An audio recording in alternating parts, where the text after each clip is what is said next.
রাজনীতিতে কিছু নাম থাকে যেগুলো শুধু ক্ষমতার ইতিহাস নয়, একটি সময়, একটি সংগ্রাম আর একটি প্রজন্মকে প্রতিনিধিত্ব করে। বেগম খালেদা জিয়া ঠিক সেই রকমই একটি নাম, যার অবদান বাংলাদেশের গণতান্ত্রিক যাত্রার সঙ্গে ওতপ্রোতভাবে জড়িয়ে রয়েছে। সংসদীয় গণতন্ত্রে ফিরে আসার লড়াইয়ে খালেদা জিয়ার ভূমিকা ছিল অন্যতম। সামরিক শাসনের অন্ধকার অধ্যায় পেরিয়ে নির্বাচিত সরকারের ধারণাকে প্রতিষ্ঠিত করতে যে রাজনৈতিক আন্দোলন গড়ে ওঠে, সেখানে তার নেতৃত্ব একটি কেন্দ্রীয় অবস্থান তৈরি করে। খালেদা জিয়ার শাসনামলে বাংলাদেশের অর্থনৈতিক ও সামাজিক ব্যবস্থাপনায় কিছু মৌলিক পরিবর্তন আসে।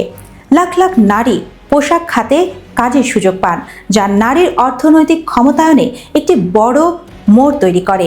একই সময়ে বিনামূল্যে প্রাথমিক শিক্ষা নিশ্চিত করার উদ্যোগ দেশের শিক্ষা ব্যবস্থায় দীর্ঘমেয়াদী প্রভাব ফেলে। বাংলাদেশের নির্বাচন ব্যবস্থায় তত্ত্বাবধায়ক সরকার ব্যবস্থা প্রবর্তন ছিল আরেকটি বড় রাজনৈতিক অর্জন।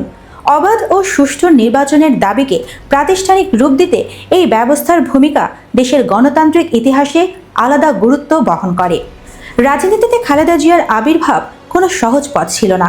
গৃহবধূর পরিচয় থেকে একটি জাতীয় রাজনৈতিক দলের নেতৃত্বে উঠে আসা এই যাত্রা ছিল চ্যালেঞ্জে ভরা। এরশাদ বিরোধী আন্দোলনে আপোষহীন অবস্থান তাকে ধীরে ধীরে একটি দৃঢ় রাজনৈতিক চরিত্রে পরিণত করে। 1986 সালের নির্বাচন বর্জনের সিদ্ধান্ত সেই সময়ের স্বৈরাচার বিরোধী আন্দোলনে একটি মোড় ঘুরিয়ে দেয়।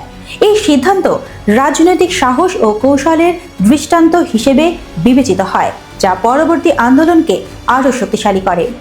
90-এর গণ অভ্যুত্থান ও পরবর্তী সময়ের গণতান্ত্রিক পুনর্গঠনে খালেদা জিয়ার নেতৃত্ব জনগণের আস্থার প্রতিফলন ছিল। এমনকি 1/11 পরবর্তী সময় কারাবরণ, রাজনৈতিক চাপ এবং ব্যক্তিগত ট্র্যাজেডির মধ্যেও তিনি দেশ ছাড়েননি, যা তার রাজনৈতিক দৃঢ়তার একটি বড় উদাহরণ।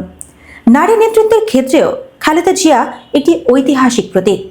বাংলাদেশের প্রথম নির্বাচিত নারী প্রধানমন্ত্রী হিসেবে তিনি রাজনীতিতে নারীর অংশগ্রহণকে দৃশ্যমান করেন, যা দক্ষিণ এশিয়ার প্রেক্ষাপটেও তাৎপর্যপূর্ণ।